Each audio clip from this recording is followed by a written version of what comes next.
Clerk, call the roll. Glenn Whitley, County Judge. Here. Roy C. Brooks, Commissioner Precinct 1. Present. Marty Van Ravensway, Commissioner Precinct 2. Here. Gary Fickus, Commissioner Precinct 3. Here. J.D. Johnson, Commissioner Precinct 4. Here. Constitutes a quorum. Thank you. Our invocation this morning will be delivered by Dr. Bob Mullen from Westworth Church of Christ in Fort Worth. Welcome, sir. Come on forward, and after the invocation, please remain standing for the pledge. Thank you, Your Honor. Thank you, Commissioners. Let us pray. God, this is a day you have created. We rejoice and are glad to you for it. We are thankful that any nation that chooses to honor you will be blessed. Our prayer is that you will bless us with continued freedom to choose our paths wisely and to uphold and respect those who serve as civic leaders among us. Our prayer today is that you bless Judge Whitley and members of the Commissioner's Court as they hear information and make difficult decisions about important matters affecting the lives of many people in Tarrant County. May the decisions they make today reflect your wisdom, providence, and goodness. Amen. Amen. I pledge allegiance to the flag of the United States of America and to the republic for which it stands, one nation, under God, indivisible, with liberty and justice for all. Honor the Texas flag. I pledge allegiance to thee, Texas, one state, under God, one and indivisible. Thank you very much.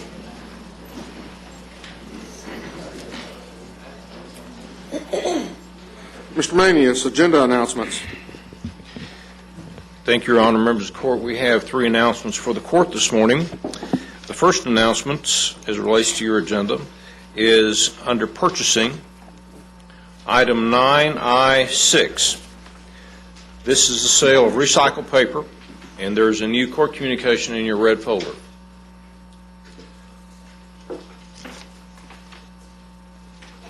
Also, under transportation services, item 9K4, this is the LAPAFA as it relates to the improvements on East Rosedale. The document is, we received the document and it is in your red folder. So we're going to ask you to approve the LAPAFA as we move to that particular agenda item. Also, members of the Court, I wanted to tell you that next week, and I believe Mr. Phillips has already provided you with some material, next week we're going to have presentations by the architect and engineering firms concerning the Civil Courts building. That's going to be at 1 o'clock next Tuesday. And we'll go into a work session mode at that time. There will be 5 firms that will be presenting to the court. And so we figured that it'll take about 2.5, 3 hours. Thank you, Your Honor. Thank you. Court members, you have before you the minutes of our regular meeting of July the 29th. Move for approval. Second. I have a motion and a second. Any further discussion? Please vote. The motion passes unanimously. This is the first Tuesday, and as is the custom and tradition, this is our opportunity to recognize the employees who are celebrating their 5, 10, 15, 20, 25, and in this particular month's instance, we also have a 30-year employee. And it's it's a fun time for all of us, even as I try to pronounce some of the names. It's a fun time. So we're going to start off with the 5-year employees, and as I call your name, or what sounds similar to your name, please stand, and we'll recognize each one of those groups as we go through the process. We'll start with our 5-year employees. First, Joseph Adams, Sheriff Confinement. Adelia Argon, Public Health. No, keep standing. Keep standing. No, you can't. You don't get to sit down yet. Anita Deeger, Sheriff Confinement. Matthew Dolan, Sheriff Confinement. Cynthia Fisher, District Clerk. Ronald Huseman, District Attorney's Office. Barbara Johnson, Sheriff Confinement. Joshua Keenan, Domestic Relations. Jessica Morgan, Sheriff Confinement. Lakeisha Persons, Sheriff Warrants. Jack Roach, Precinct 3 Maintenance. There's Jack, I saw him. Jesse Salazar, District Attorney's Office. Angela Cifuentes, Sheriff Confinement. Ron Smith, Sheriff Confinement. Cheryl Walker, Sheriff Communications. Michael Webster, Transportation Services.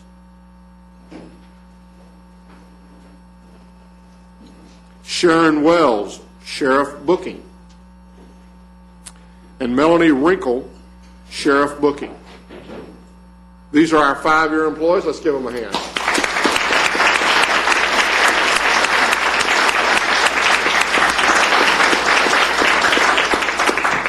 Thank you all. Now you can be seated. Our 10-year employees, Dwayne Barrett, Public Health. Karen Beck, Facilities Management Graphics. Dixie Persano, District Attorney's Office. Sorry about that. Freddie Burleson, CSCD. Teresa Cox, District Clerk. Welcome. Shelley Galzinski, Tax Office. If it sounds close, just pop right on up there. Amanda Key, Precinct 4 Maintenance. Amanda. Kenesha King, Elections. Delsa Perez, County Clerk. Hunyan Rocco, County Clerk. Michelle Say, County Criminal Court Number 4. Robbie Warren, CSCD. Rose Young, Public Health. These are our 10-year employees.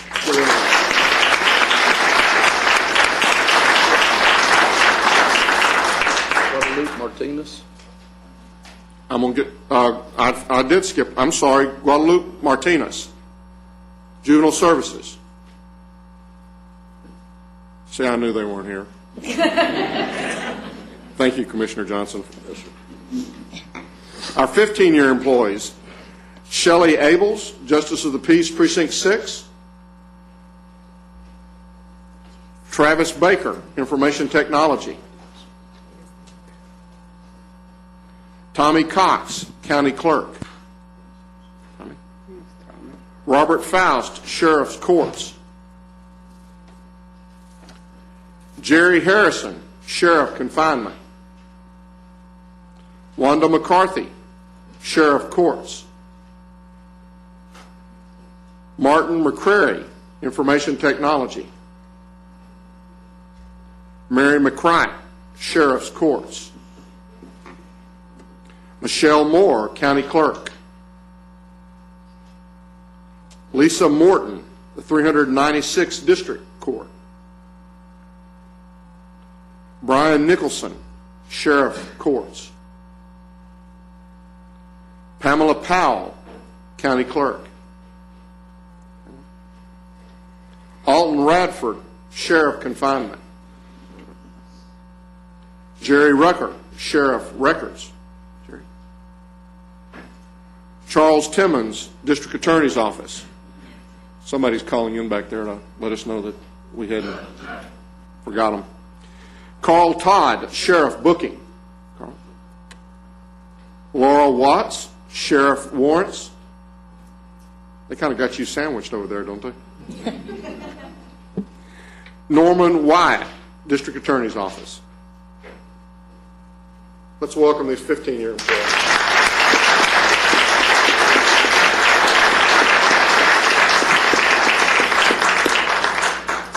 Now, with our 20-plus years, we try to, they've spent 20 years or more with us, and so we try to call and talk with them a little bit and get some information from them. And sometimes that's an adventure. just from a standpoint of, one, I usually kind of put this off to the last minute, and I catch them off guard, and sometimes they catch me off guard.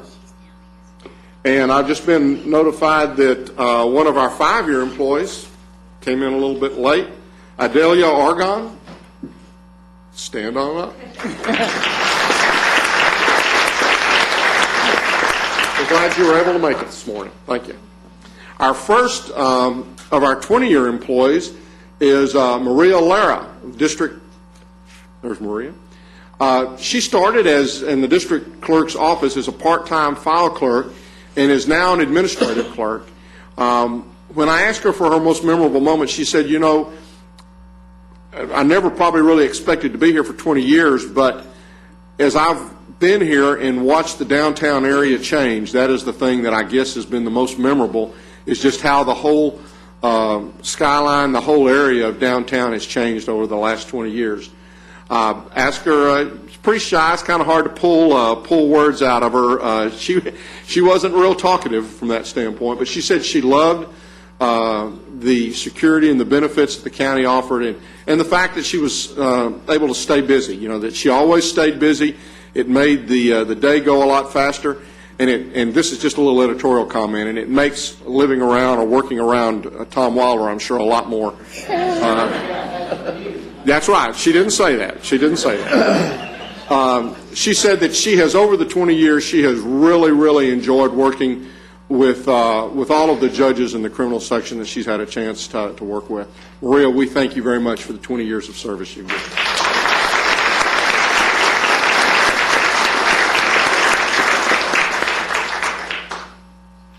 Next is Jimmy Owen, Sheriff Confinement, 20 years. Came up on the elevator with Jimmy today. Started off in the old Belknap unit, made lead officer, and worked on the old side of the jail. And he said he really loved working on the old side of the jail. That he'd really worked in all the locations, and now that he was working the midnight shift at Green Bay, when I asked him about his more memorable moment, he said, again, the old side of Belknap, he said that's where all the action is. And he said it's been fun. He loves his job. He loves the family atmosphere and the teamwork that he's had a chance to experience over the last 20 years. He said he has really enjoyed working with his captain now, Captain Pinkleton, and that it's been really an honor to work with him. And he hopes he can be around for the next employee recognition 5 years from now. So, Jimmy, we appreciate very much the 20 years you've given us. I know you have your wife here with you today. Why don't you stand and let us recognize you also. Thank you all very much.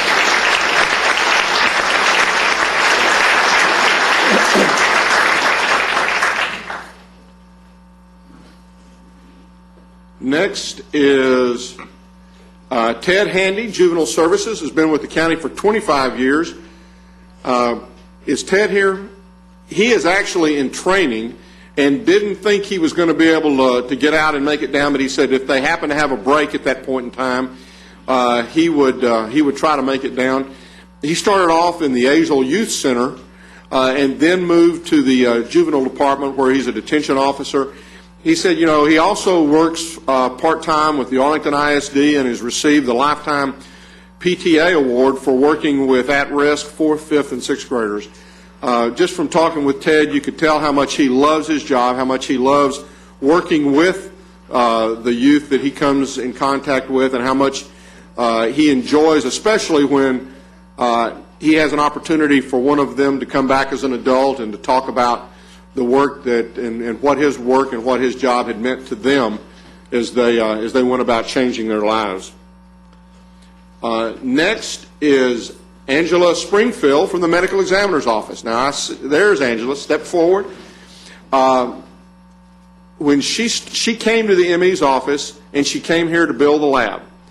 And she said the first thing they did when she got here, they hadn't really, I guess, moved everything in yet, so they gave her a dustpan and a broom and said, start sweeping.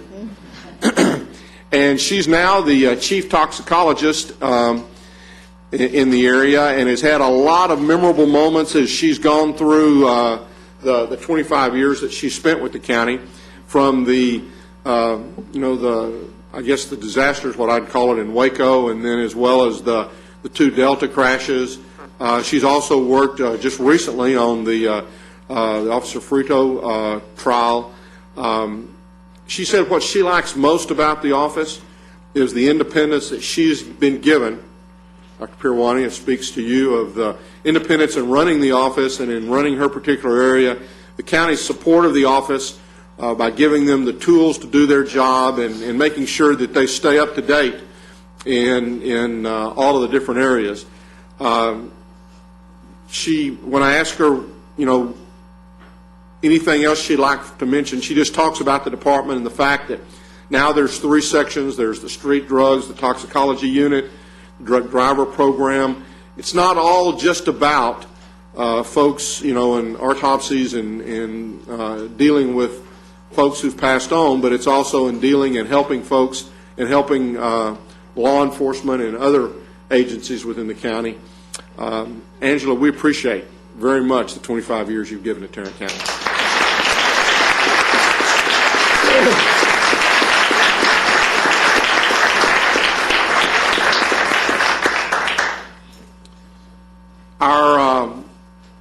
Our last 30-year employee is John Atterbury. Is John here? Well, John was another that we weren't real sure he was going to be able to make it. He was actually in the hospital last week when I talked with him, or he had just got, he was in the hospital because I called him on his cell phone. He has had what I think is becoming contagious among county employees, a little case of diverticulitis. And I said, well, if you got any questions about it, give Commissioner Johnson a call. He can give you the A, B, C's, and Z's of that particular illness or problem or health issue. But as I talked with John, he had started in patrol, then moved to the Warrants area and into the CID area, and then also into the VROPE program. It worked with a multi-agency gang unit, and also is now a sergeant in the Warrants area. When I asked him about some of his more memorable, he said he had an opportunity. We all, I'm sure, remember the Opal Jennings case, and he said he was assigned to the FBI task force in that particular case, and actually was then able at the end of that to take the guy and actually deliver him to prison. When I asked him what he enjoyed most, he said he enjoyed everything that he's had an opportunity to do. And I think this is something that really speaks to him and his passion for his job. He says, I'm living a dream. I always wanted to be an officer, and after 30 years, I'm still living my dream of being an officer. He said he really enjoys the opportunity to take folks who are offenders and to take them and to be able to take them off the streets. As I mentioned earlier, he has been in the hospital. He has served 4 elected and 1 appointed sheriffs. He is second overall in seniority in the department, second really only to Wanda Atkinson. And Wanda, you'll remember, we had here in January. She started in January, and John started in August. So I wish that John had been able to be here today, but certainly 30 years of service warrants us all kind of recognizing the service that he has given and continues to give to Tarrant County. So let's give John a hand.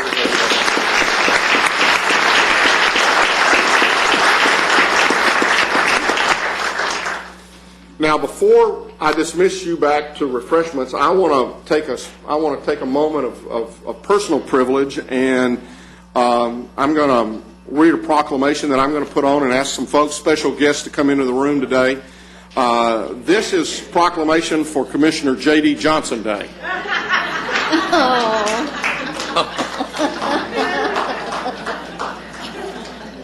That is too cute. Now we're liable. Well, I see they didn't put 70 candles on there. I'm glad they didn't, because we'd have had to have the fire marshal here. And I am going to go ahead and read this proclamation into the record. How sweet. Whereas Commissioner J.D. and you need to be watching up here on the screen, because there are a few pictures, and if you hadn't figured this out, this is J.D. up here, as you'll see up here. Whereas Commissioner J.D. Johnson, a native Texan, was born and raised in rural Falls County near Lott. And whereas Commissioner Johnson was a department manager with Southwestern Bell for over 30 years until his retirement in 1986. And whereas 45 years ago, Commissioner Johnson began his career in public service in 1963 when he was elected to the Saginaw City Council, subsequently serving an additional 7 years on the council. We're going to have to go through these pictures again after I finish reading this. 6 of them as mayor before being elected Tarrant County Precinct 4 Commissioner in 1986, where he is currently serving his 6th term. And whereas during his many years of elected official, Commissioner Johnson has been active in numerous community organizations, associations, Chamber of Commerce, and coalitions. And whereas since his time of service as Commissioner's Court began in 1987, Commissioner Johnson has served as the liaison for the Commissioner Court to several Tarrant County offices and boards. And whereas being a staunch supporter of law enforcement in the criminal justice system, Commissioner Johnson was recognized as the first county commissioner to be appointed by the governor to serve the Texas Commission on Jail Standards. And whereas Commissioner Johnson was elected by his peers and has served or is currently serving, every once in a while I got to stop when y'all laugh, as currently serving.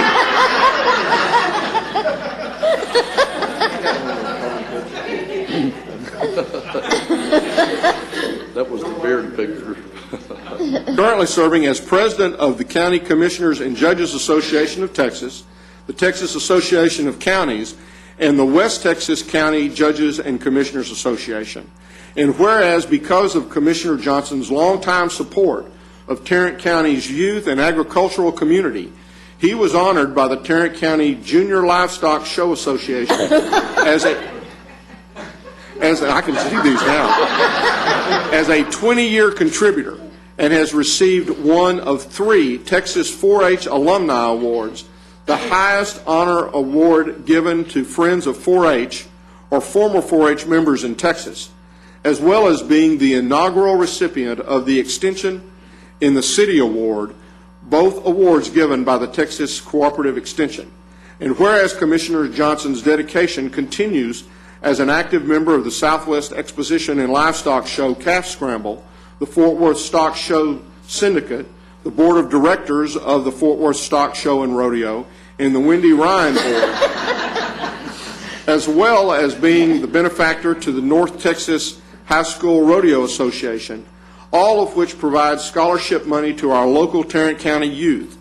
And whereas Commissioner Johnson is a devoted family man with a large and very loving family, as we saw evidence just a few minutes ago, extended family, and vast groups of friends.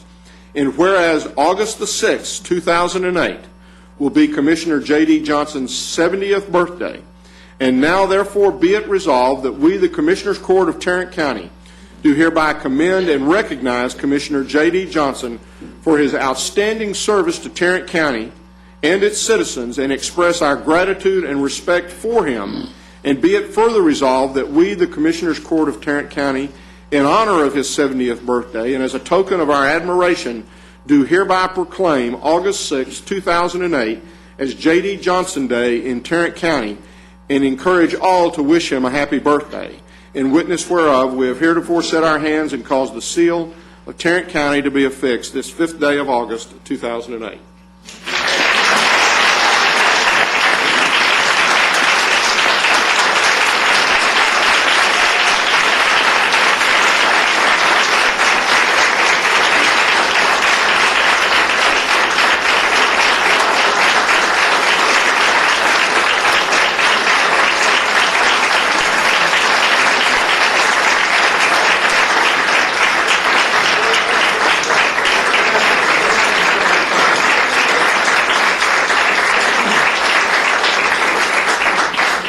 Your Honor, I move approval. Second.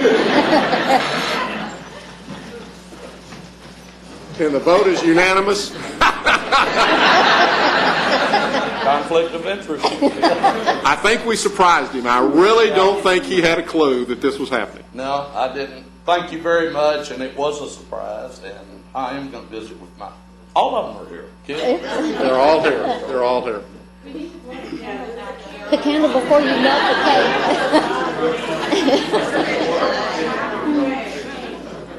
Can you scroll the one back to the elephant? Well, I saw that you had I like the beard. Okay.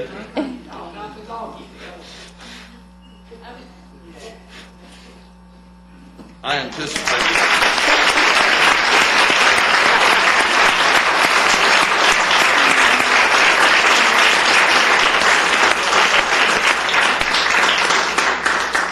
Now, we're going to take a little bit of a pause here and let the employees that are celebrating their anniversaries head back to 504C, and I think Commissioner Johnson and his family out this way. So we'll just take a little pause here. And again, I want to thank everybody for coming out today.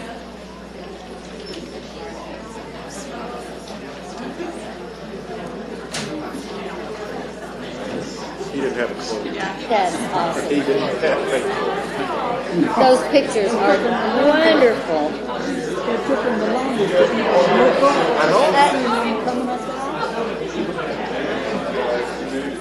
There it is. There's the elephant. Well, He looked pretty nervous about that elephant. I don't blame him. thank you, sir. Appreciate you very much. Yes, that was awesome. Where did they go? We need to go say hello to them. Probably in the car. Are in the hall. Are in the hall.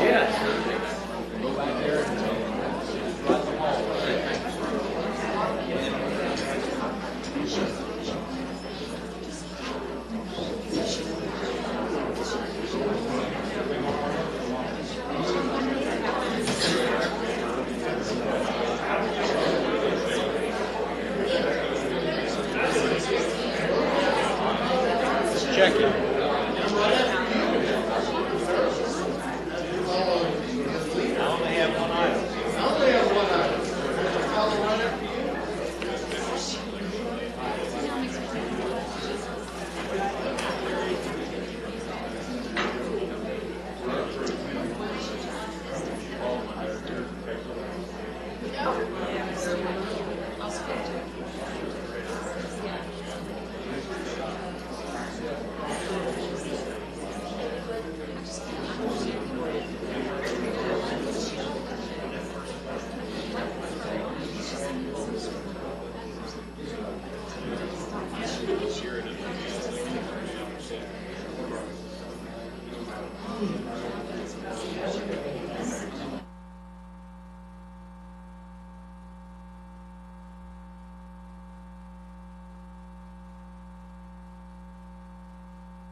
Go ahead and get back to business. Commissioner Brooks, I believe you have a memorial resolution. Yes, Your Honor, I do. It has already been presented. It honors Mrs. Veda Felder, one of the premier black churchwomen in Tarrant County. Mrs. Felder had the distinction of being the first African American to get a master's degree in theology from Bright School of Divinity. She also had the distinction of hosting Dr. Martin Luther King in her home when he came to Fort Worth at a time when people who looked like Martin and me couldn't stay in downtown hotels. A great lady, a great woman of Texas. I move approval of this memorial resolution. Second. We have a motion and a second. Any further discussion?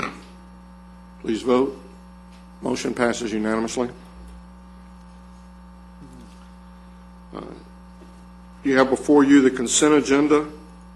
Move approval. Second. We have a motion and a second to approve the consent agenda. Any discussion? Please vote. Motion passes unanimously.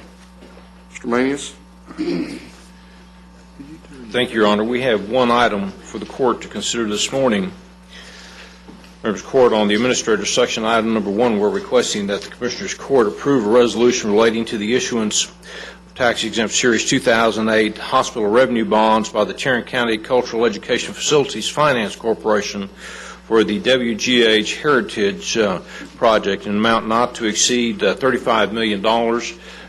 We have the letter as it relates to the Tarrant County Hub Policy, which is attached. This is to fulfill the requirements of the IRS Code, Section 147F. I move approval. Second. We have a motion and a second. Any association with this? And No. okay. Being no more discussion, Out of full disclosure, my father-in-law was a resident of that facility until the day he died. They provided great care. any other discussion? Please vote. Motion passes unanimously. Your Honor, members of the Court, I'd like you to go back on the announcements.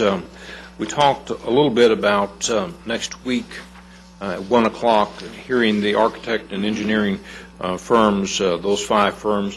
What we're going to try to do to meet everyone's schedule, we're going to try to push those up a little bit. We'll try to bring them in around 11, 11:30, and we'll serve you lunch as we work through those presentations. So, Mr. Phillips, if you'll note that time, and we'll schedule them at that point.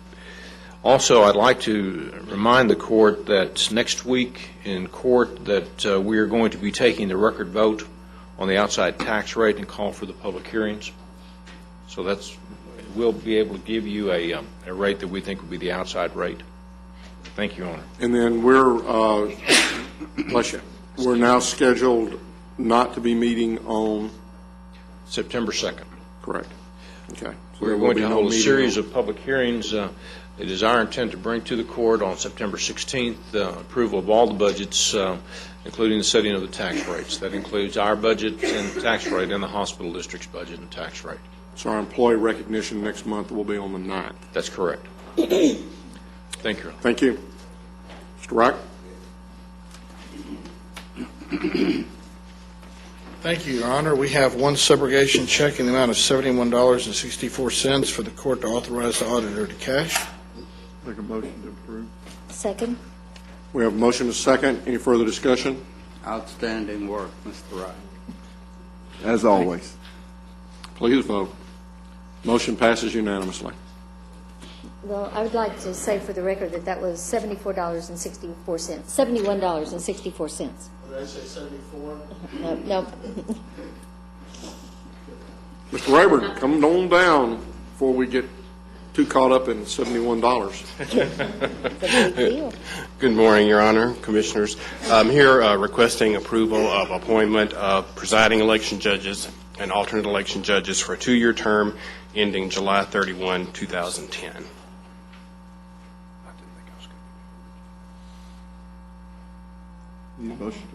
Have we, Just hold on just a second.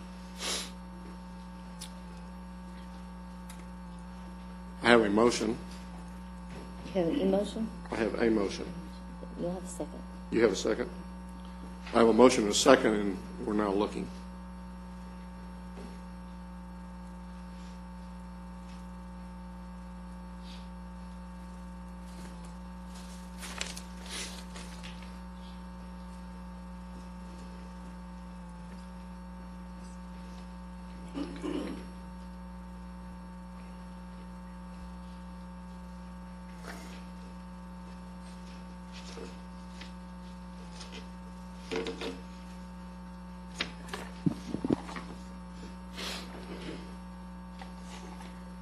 You've talked with all of these people?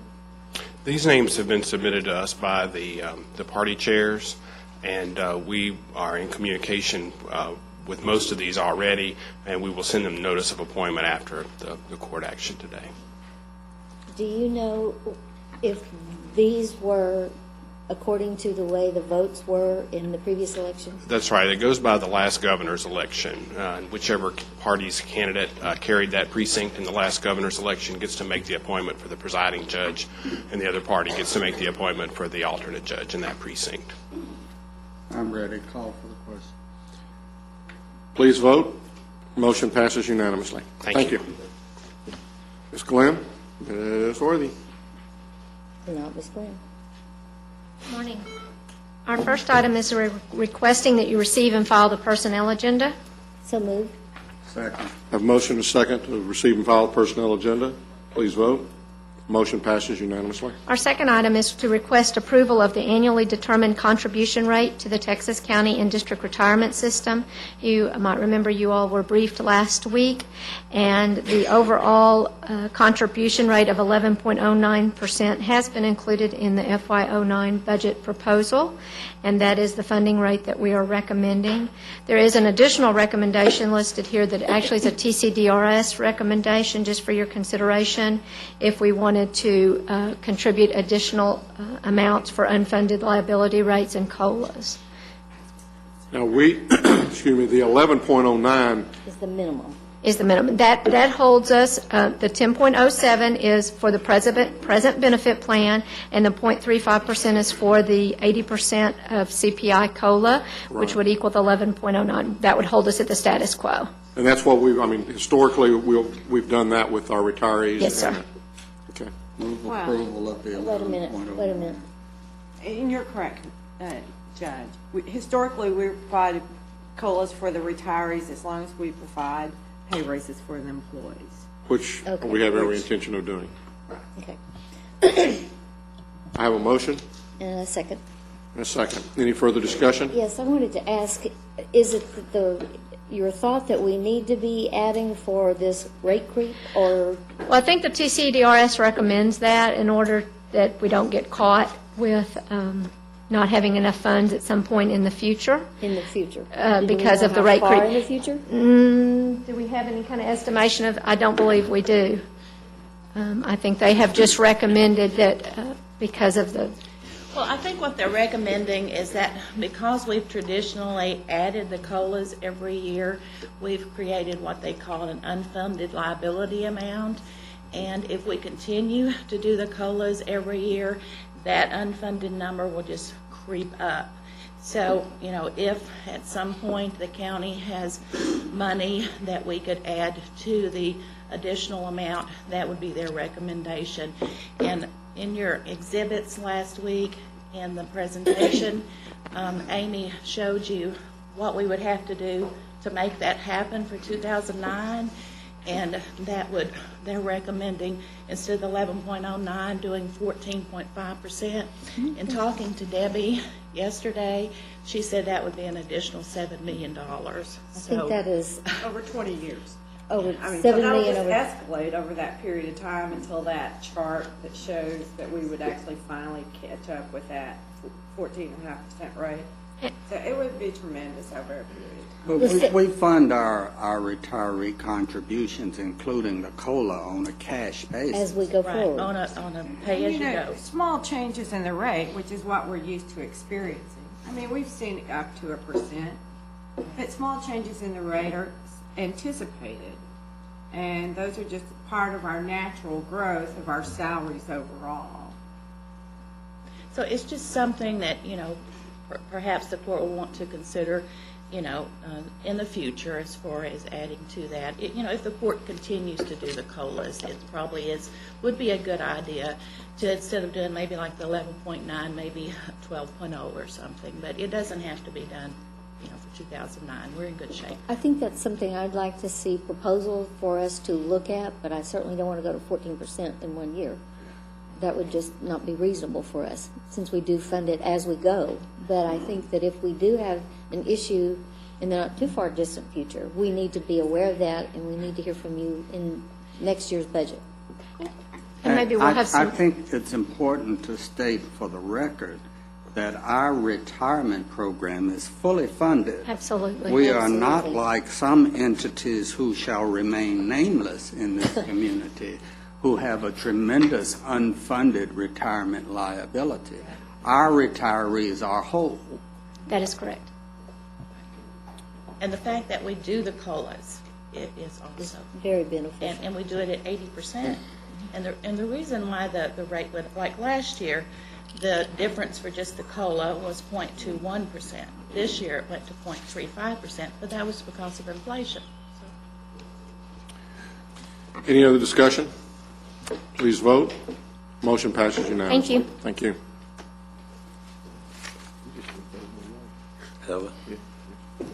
Beecham, purchasing.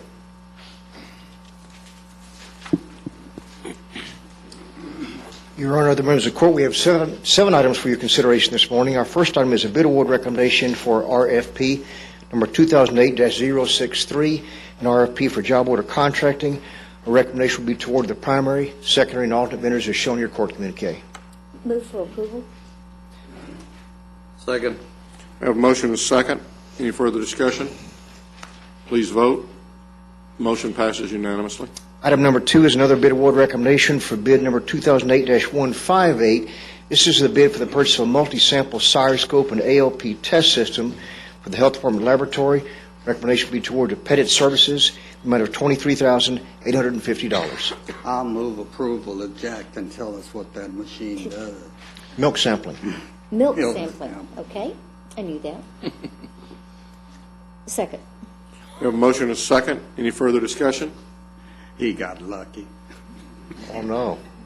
I asked Please the same vote. question. We don't know if that's right or wrong. Motion passed unanimously. Moving on. Item number 3 is another bid award recommendation for RFO number, that's never come up before, by the way.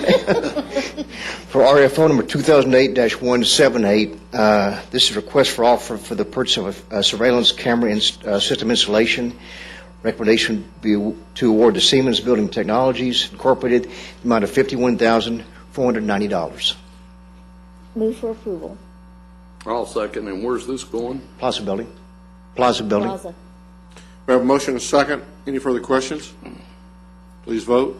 Motion passes unanimously. Item number 4 is another bid award recommendation for bid number 2008-161. This is a bid for the purchase of net optics aggregation taps. Recommendation would be to award to Macer Technology, the amount of $14,220. I'll move for approval, but can you explain that one? Network security. Okay. I'll second so we can. I think if we go much past network security, Mr. Smith's going to have to step up. That's correct. Any further discussion? Please vote. Motion passes unanimously. Number 5 is also a bid award recommendation for RFP number 2008-127. This is an RFP for annual contract for community emergency notification services for the county administrator's office. Recommendation will be toward the primary and secondary vendors shown in your court communique. Move approval. Second. We have a motion and a second. Is that the sirens? No, No. it is a Broadcast. telephone notification, people in the unincorporated area. Very nice. I assume that would be Ms. Patterson. Yes. Thank you for your work in that. Any other discussion or questions? Please vote. Motion passes unanimously. Item number 6 is also a bid award recommendation for bid number 2008-171, the sale of recycled paper. That recommendation will be toward the high bidder, Evergreen Fiber Sales, at the rate of $220 per ton. Move approval. Second. We have a motion and a second. Any further discussion? Please vote. Motion passes unanimously. Our last item is an item in regards to RFP number 2008-095. This is an RFP for an assessment study for electronic medical record system for the health department. We are recommending rejection of all proposals and seeking permission to reissue with revised specifications. And when you reissue that, before you do, can you talk with JPS because they're also interested in that? And in fact, I've had a brief conversation with Jamie Pennington about it. So if you could talk to him. Yes, ma'am, we can. See if And there's the interest. two systems need Need to to be able talk to to each talk other. to each other. We can do that. So move for approval, for rejection. We have a motion and a second to reject all bids. Any further discussion? Please vote. Motion passes unanimously.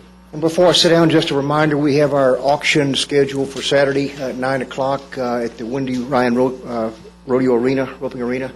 Have a lot of stuff to sell. We'll be able to bring those results back to you next week. Thank you. It's actually at the North Texas High School Rodeo Building and Arena. It's covered. It's in the shade, but it's not air conditioned. It's still going to be really hot. Yeah, but it won't be as hot as it would have been if it didn't have that cover on it. Yeah. Ms. Lamb. Whoops, Oops. Skinner. Ms. Lamb decided to skirt this little issue, huh? You have me today. Good morning, members of the court. We are going to be requesting your consideration of scope changes to 3 projects, all within the city of Kennedale. We will seek your action on each scope change separately, beginning with the Bowman Springs Road project. Before I do that, I would point out that we have with us today Mayor Brian Lankhorst and City Manager Bob Hart with the City of Kennedale, and they'd be able to assist in answering any questions that you may have on these as we go through them. You have before you the aerial images, but also want to draw your attention to the large screen, which is where I'll be walking you through these scope changes as we go. Bowman Springs is the first project. This project was submitted to the county. As you see in your aerial, it's a new roadway on new alignment. It was submitted to the county as a 4-lane roadway from Dick Price Road to the south basically to a point north near Pennsylvania Avenue. In fact, let's see if I can point out where that location is, if this will work properly. There is a bridge location in this general area. Last week, Commissioners Court took action to approve an agreement with Texas Department of Transportation to replace that existing 2-lane bridge. And we'll talk a little bit more about that bridge as we go through this. The city desires to continue a 4-lane undivided section from 287 north to the approaches to that bridge.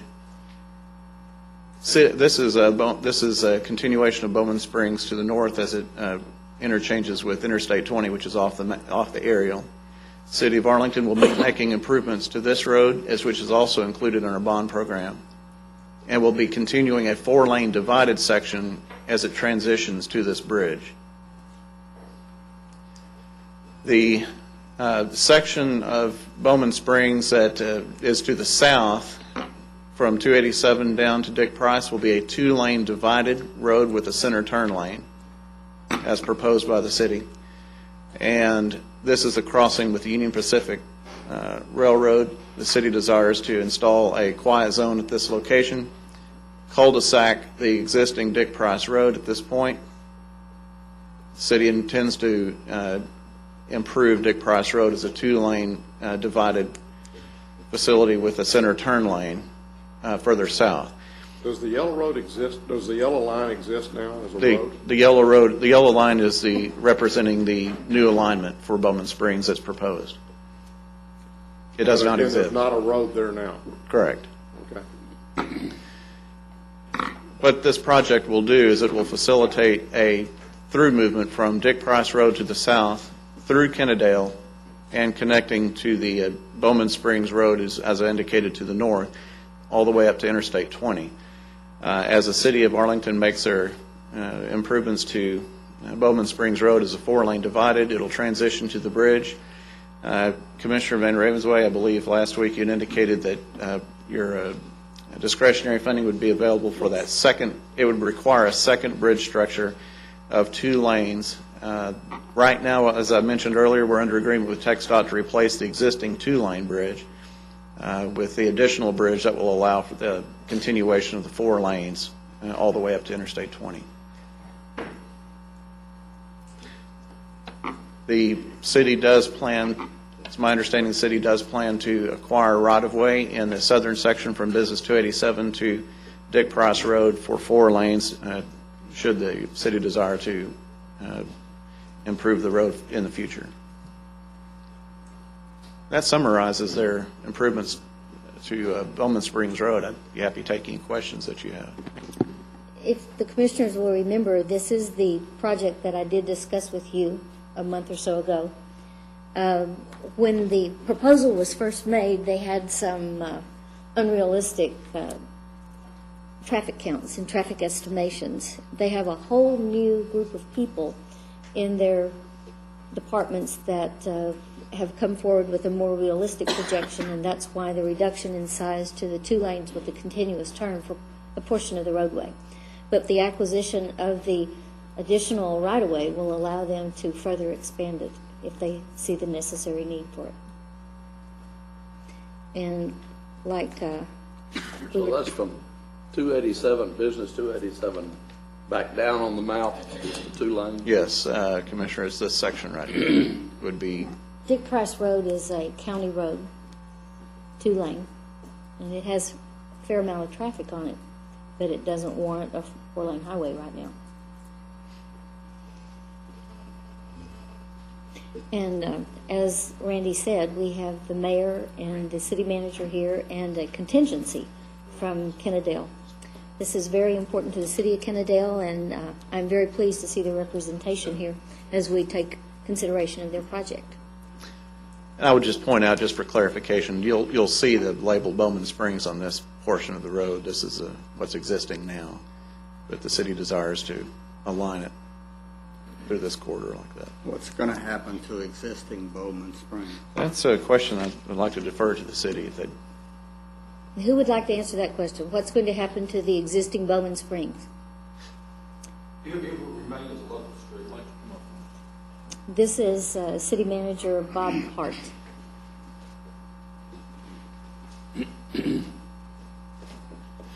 Yes, Judge, members of the court, Bowman Springs will remain as an existing local street, and it will connect into the new portion of Bowman Springs. So again, what we've got is we've got a new road that does not exist in any form right now. We're going to make it 4 lanes from the northern end where it cuts from Bowman Springs all the way down to Business 287. Once it crosses under Business 287, we're building, instead of 4 lanes, we're building 3 lanes, a 2-lane road with a continuous center turn lane. Yes, sir. From there all the way down to where it intersects with Dick Price Road. That's correct. And that's where you'll have the additional right-of-way for future growth? Yes, we will acquire right-of-way for 4 lanes, and then we also intend to rebuild Dick Price Road, as Mr. Skinner pointed out. And if you're interested in the traffic movement, it really does disseminate when it reaches Business 287 further south. It just almost goes away. It's not developed yet. It will in the future, but it's just not there yet. So I will move for approval as the proposed differences have been explained. I'll I'll second. We have a motion and a second. Any discussion? Please vote. Motion passes 4-1. The next scope change that we have to discuss with you today pertains to Little Road. That we have two aerials that I'll refer to. So the first aerial is to the northern section, just a little bit off of the aerial to the north is 287, and Little Road will go up and interchange with that. Currently, the project as submitted to the county was a widening from 2 lanes to 4 lanes. You'll see the blue line shown on the aerial. That designates the existing 4 lanes undivided that's there now. At the point where you see the green line, it's a point where the city proposes to continue the 4-lane undivided extension south. We'll go to the next aerial. To a point just a little bit north of Kennedale Sublette Road west, where you see that first circle. The roadway will then transition down to a 2-lane divided road with medians as it approaches what will be planned as a roundabout. How do you have medians in a center turn lane? I'm sorry. Well, what I mean is there'll be medians with turning lanes, where access is right, turning bays, if you will. A roundabout will exist at the intersection of Kennedale Sublette Road West and Little Road. Continuing south, Little Road will continue as a 2-lane divided with medians down to Kennedale Sublette Road East, where again a roundabout will be constructed. The project will continue south as a 2-lane divided road with medians and turning bays to Cardinal Mansfield Road. That intersection will also be a roundabout. And then currently the extension of Little Road does not exist here, but the city plans to extend Little Road down to Business 287, and this will be extended as 2 lanes with a center turn lane. That summarizes the scope change for Little Road. So in this one, the green is building. It exists. Okay. The green line actually is the city does plan to extend Little Road as a 4-lane undivided as it exists to the north. And that is in agreement with the original. Does it exist as a 4-lane south there right now, or is 2-lane? 2-lane. So we are adding 2 lanes to the green areas where we're adding 2 lanes. Correct. Go now to the next slide. The red area is where we were going to add 4 lanes. We were going to add 2 lanes and make it 4, but now we're leaving it at 2, and we're simply putting in a median and some center turn areas along that median at places. And roundabouts. And some roundabouts, but we're not adding capacity at that point. Well, you are. We are. What we've found is that in roadways that are currently 2 lanes, particularly in rural areas, if a center turn lane or medians are added with turn bays, in fact, this is referenced from the Federal Highway Administration's website, that can actually have as much as a 20 to 25% increase in capacity, depending on the traffic movements, the volumes in that location. Commissioner Brooks is fixing to tell me that they're adding medians and turn lanes on Rosedale. I had said that I was just going to vote against these things and be quiet, but I can't be quiet about this. This is the same philosophy that was presented on East Rosedale Street. Buy the 6 lanes, build 4, reserve the extra 2 lanes for a time when it's needed. It's the same concept that this court was not supportive of on East Rosedale. I don't see any reason to support it in one community and not support it in another.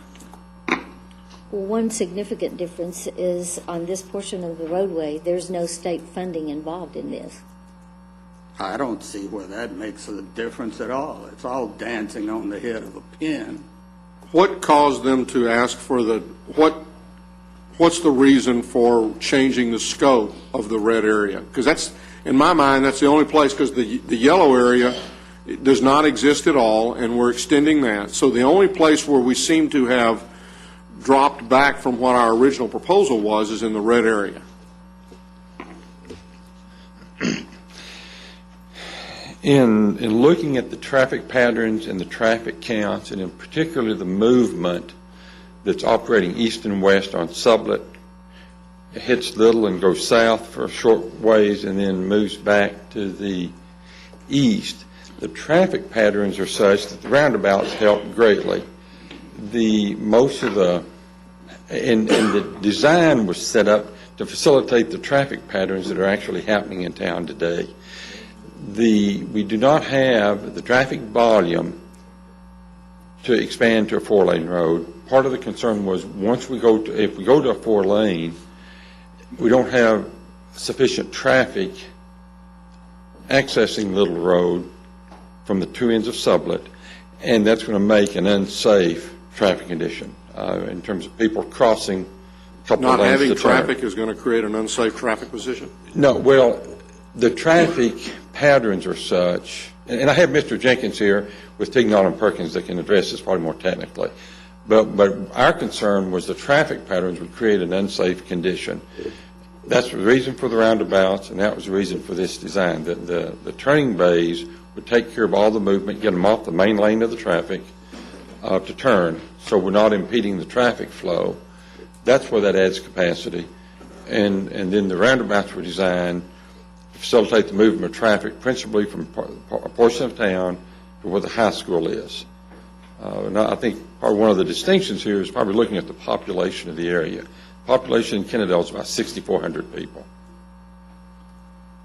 I mean, much like what we discussed, I mean, I'm hearing a lot of the same words that were used by Fort Worth last week and the week before last, where they talked about traffic volumes don't necessitate the road, but you asked for that based upon, when you came to our committee, you asked for 4 lanes in that area. And so I guess I don't understand why those same traffic patterns weren't there when you originally proposed for the project. Let me say again that the people you see in front of you are not the same people who made the recommendations. The people who made the recommendations are all gone, and these are based on realistic and professional recommendations rather than somebody just dreaming it up.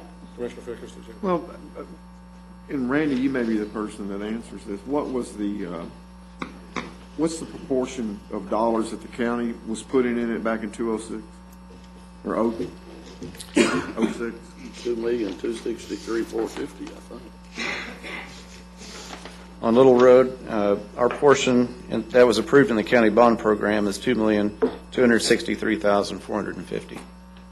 Okay, and what was the city's portion? Similar? I'm sorry. How much was the total cost of the project, assuming these scope changes, would be $5,179,000. Okay. So their city's portion is a little higher than that. And what are they putting into the red section now? Do we know how much the red section, if we eliminated the red section part of the deal and paid our part of the other? That's actually. Well, is it still a match? Randy, I thought that $5,179,000 you just quoted, that's the new. Right, that is with the city's Their proposal. old amount apparently was half of $45,26,900. Yeah, the old amount for the project as submitted was $4,526,900. Of So which I guess the what my question county would boils pay down to is, at the end of the day, is it still about a 50-50 match, or is the city putting in a lot less money? Oh, no. It's actually going up. It's actually, the city's putting in actually more money than the county. But if you took the $4,500,000, which was the original project, can you carve out of that original project what the red section was in that original project? I would let the city answer that question. I'll just keep in mind, of course, we've been seeing some pretty substantial inflation rates lately, so we have to keep that in the equation. Morning. My name's Greg Saunders. I work for Tignall and Perkins. The red section of this project is about 2/3 of the total project. We've never split the numbers up in these two sections, but by length, that's about 2/3 of the project. So that would be in the About total. $3 million. In the total original project, about $3 million. When, actually, Renee came to visit me with Randy, and they talked a great deal about the roundabouts. The roundabouts were not something I was at all familiar with. But this is the rural part of Precinct 2, and it's very underpopulated compared to everything else. And I think as it grows, it's still going to grow at a slower rate than what we have seen in some of the other areas because of the density. And Renee was telling me that this was an excellent way to handle the traffic for the volume that they predict, the realistic volume that they predict. What's the volume? Why is there a cost increase if we're decreasing what we're building? Inflation. It's just the cost of concrete. I mean, that doesn't surprise me because we're experiencing probably 15 to 20% increases in road. You know, what it is? Yeah, asphalt. That's part of it. Another part of it is the original 4-lane is one piece of pavement, 48 feet wide. And what we're proposing with this is 2 pieces of pavement that are 15 feet wide. So it's not half the pavement, but it's in 2 pieces, so you lose a little economy of scale. Plus you're throwing in That's a medium, concrete isn't it? and some turn lanes. Right. And we're adding we've got our turn lanes to throw in there on top of that. It's not going to decrease, cut the price in half. It probably knocks 2/3 off. Takes the price down to 2/3, and then the inflation gets in there on us. And that has been a big. Prices have gone up quite substantially since these projects were turned in 3 years ago. It's very, very much, very big increases. I'm going to move for approval of the project as proposed on the redo.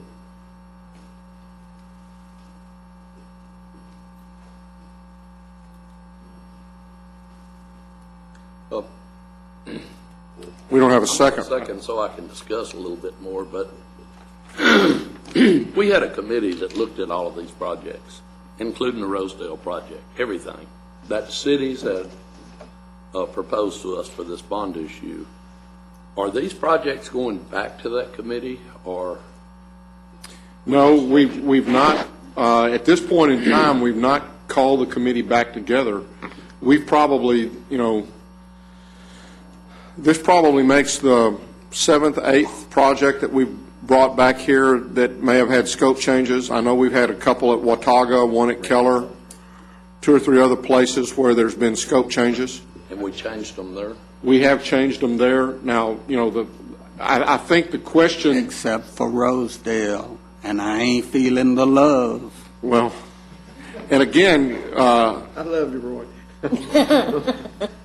and again, in those other instances, there were at least some increase in the capacity, and I mean by capacity, we added lanes in those instances. So, that's been where we are now. One of the questions that we had, and we did bring up the point, I think, when the first couple of projects came in, should we bring the committee back together or just address these as we were going along? At that time, we, I guess, decided to address it as we were going along. I don't know. I mean, I think all the projects that we've got going forward are going to have significant cost increases in them, and we're going to go from where we were of expecting it to be like a 50-50 type of a deal, especially when there was not state or federal money involved, to where we're probably now going to be about 1/3 of the cost, and the city is going to end up absorbing 2/3 of the eventual cost of the road in those instances. And that's, we didn't keep any money back for increased costs. We just said, here's what it was going to be. We told them they needed to be prepared to build the road in 2 to 3 years. And there's going to be a whole lot of scope changes on these I- projects. absolutely. I'm hearing it. I've been hearing it for 6 months. We got cities that, for whatever reason, they haven't been able to come up with their part of the funding. Those jobs are going to go by the wayside. We've got other jobs in this county that desperately need funding, that are ready to fund, that weren't even part of this project. That's true. Because TxDOT said they had those jobs covered, and now they don't. They don't. And it's a mess. We're going to have to, I think we need to back up on a lot of these projects and relook at them. And I think that the fact that Commissioner Brooks is going to take $3-point-something million of his discretionary funds on a project that's funded, that they're not even asking for any more money on, is ludicrous. I don't think he should have to do that. I have a problem with him doing that. That's a lot of money out of his discretionary funds that could be used on other projects.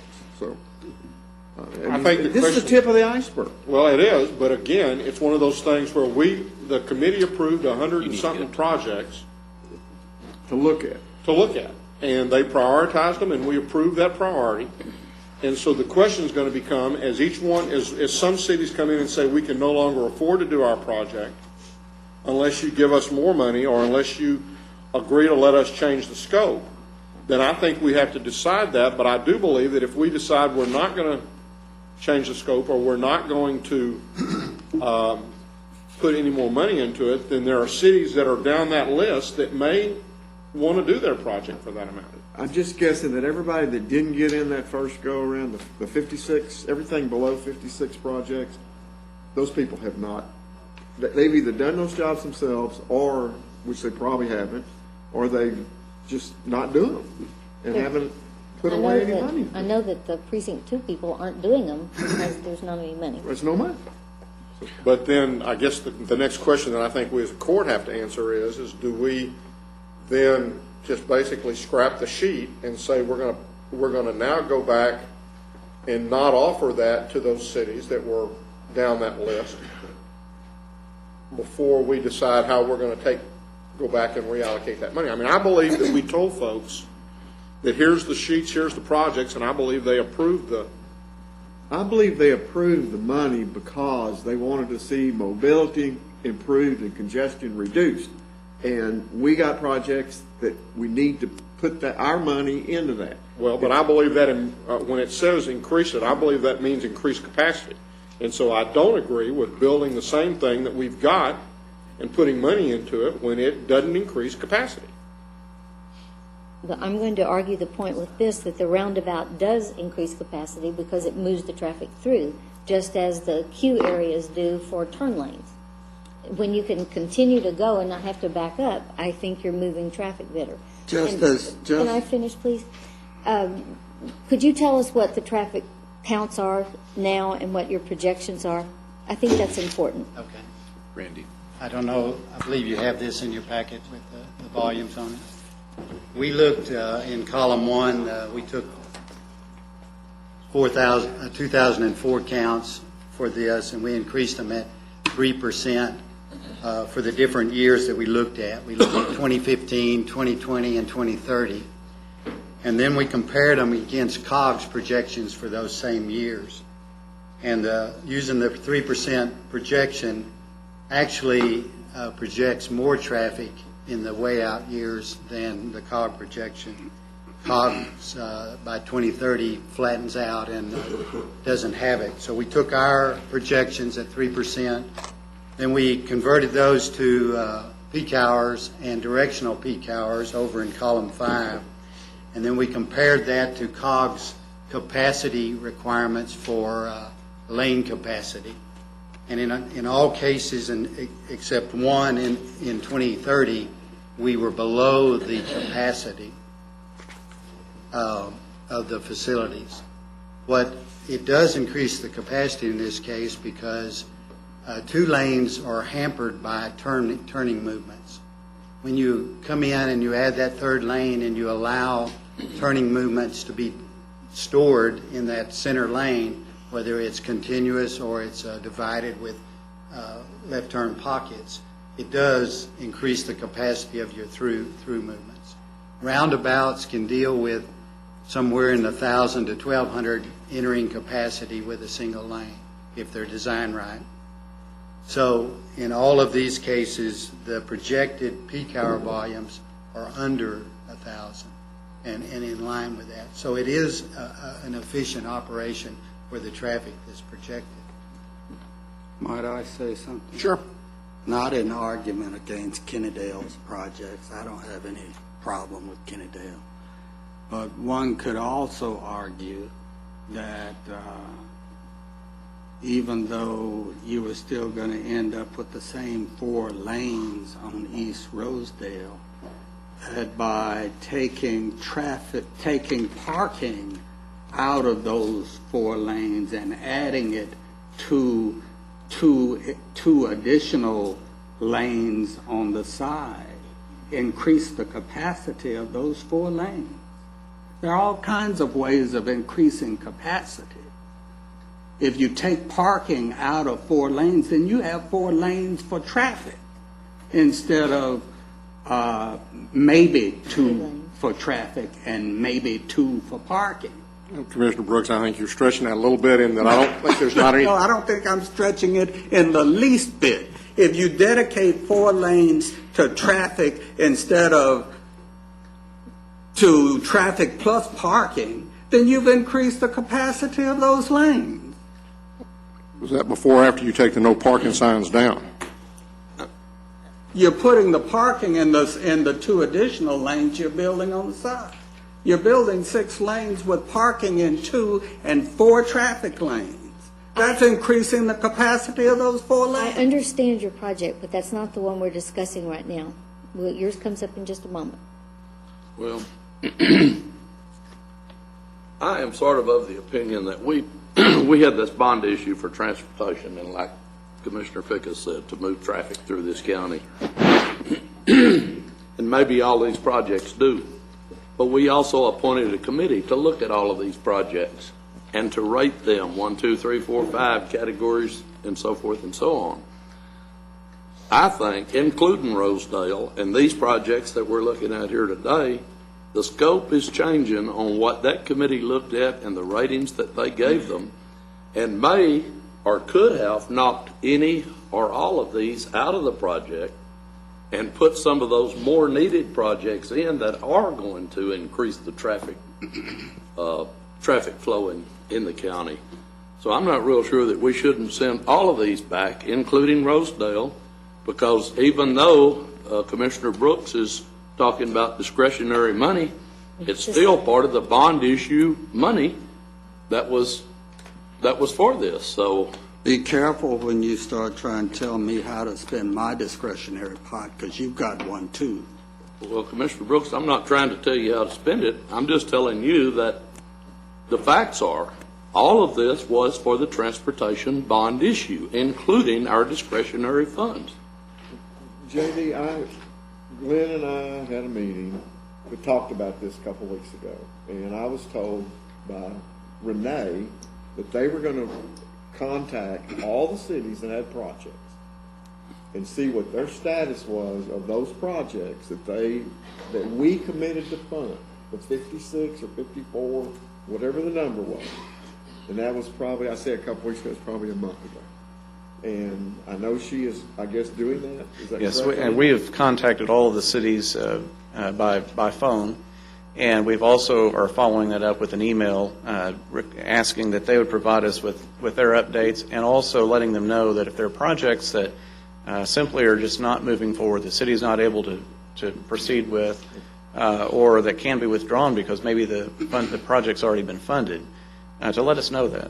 Well, again, and I apologize because we're getting way beyond what this applicant's up here for. Yeah.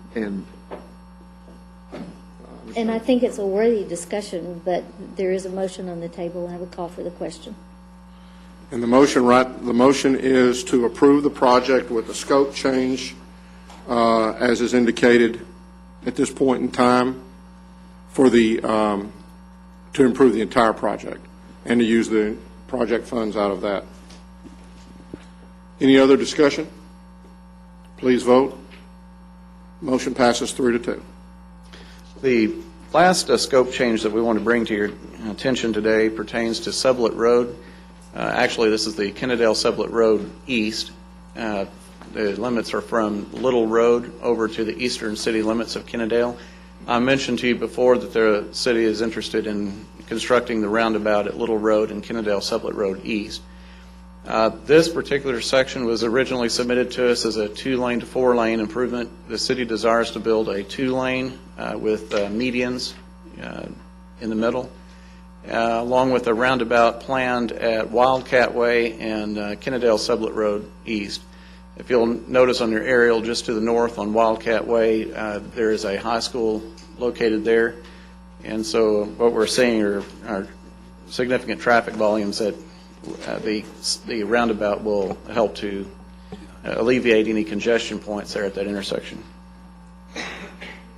So we're going from 2 lanes. We were supposed to go to 4, undivided. We're going to stay at 2, but we're going to add a roundabout. Medians in the middle and a roundabout at that intersection, yes.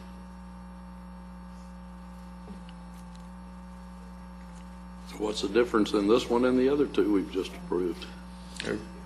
Well, the first one had a lot of new, in fact, the first one was a new road. And while it did not increase to 4 lanes, a portion of it, it at least built 2 new lanes that had not existed in the past. So every bit of that project was increasing capacity. This one I view as really very similar to the Rosedale. It's a great economic development package. It's going to add medians. It's going to put a turnabout in there. It's going to look real pretty, but it's not adding a lane of traffic to the project, and that's what we told the bondholders we were doing when we passed this project. That's center turn lanes. It's got a median. And center turn lanes. Well, you don't have a median if you got center. You don't have center turn lanes with medians. Be turning bays, actually. Well, you may have turning bays, but that ain't a center turn lane. Right. Not a continuous center turn lane. There's, at this point in time, there is not a need for continuous turn lane. I think you can see that. Well, and in fairness to Commissioner Brooks, at this point in time, there's not anything more than 4 lanes needed on Rosedale. All right. But the project was for 6. And so when they came back and said they wanted 4, that was what's there now. I understand, and I would ask if we have, I think that we need to consider what the projections really are, no matter who is involved in this. What are the projected traffic counts? What are the projected traffic counts for Rosedale? If they don't expect the traffic to increase for 15, 20 years, then that makes a difference in my consideration. That's right. It makes it from a capacity project to an economic development. There's another issue here, though. We're increasing mobility, okay, and hopefully reducing congestion by adding the medians, center turn lanes, and roundabouts. I don't want to send. I think we need to commend the city of Kennedale. They've brought projects forward. We got a whole bunch of cities that have not brought their projects forward for a variety of reasons, but they were to do it within 2 or 3 years, and we're 2 years, past 2 years, passing the bond issue. And I mean, I don't want to run cities off because they're going to come in here and get a hard time because things have changed. So, yeah, I mean, I think there's 2 sides of this too. So, yeah, I don't have a problem with their changes if they're reasonable and they do increase capacity. If they get economic development, so be it. That's not a bad thing, okay? That's not a bad thing if they're increasing some mobility. And I know Kennedale's had a lot of changes. And I would point out that part of the evaluation process did look at safety enhancements as well, and that's part of the consideration. I will move approval for the project. A second. We have a motion and a second. Any further discussion? Please vote. Motion passes 3-2. Finally, this morning, Commissioners, we're requesting your approval of a local project advance funding agreement with the Texas Department of Transportation for improvements to East Rosedale from Interstate 35 to US 287. Funding will be provided by Precinct 1 discretionary funds. And we don't have the luxury of going back and asking anybody, is this okay? It's on the TxDOT letting schedule for this week. If we don't take advantage of this opportunity, we'll lose our place in line and lose all the dollars. So I move approval. Second. Any further discussion? Please vote. Motion passes 3-2. 1, and 1 abstention. I'm not going to vote on his discretionary fund. I don't want to interfere with his operation. Happy birthday, J.D. Are there any? Thank you. Thank you. Are there any appointments at this time? You have before you the claims, including the addendum. Move approval of the claims, including the addendum. Second. Is there there's a motion and a second to approve the claims, including the addendum. Any discussion? Please vote. Motion passes unanimously. Briefing items, Mr. Manius? Not at this time, Your Honor.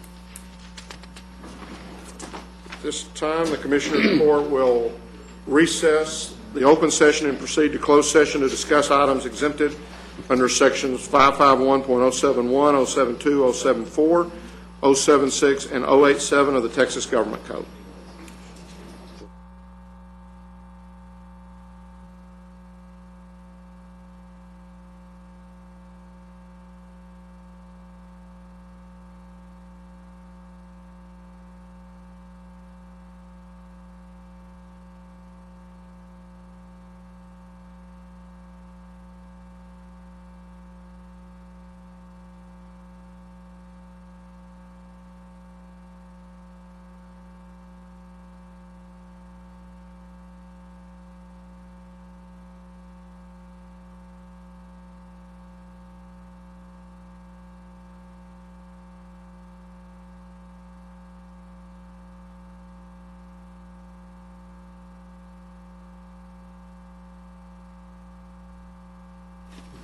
We're here. Nothing to be done.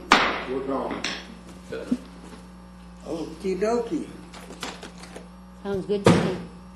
Would you mind giving me that lady's name again? I don't know her name. Yeah.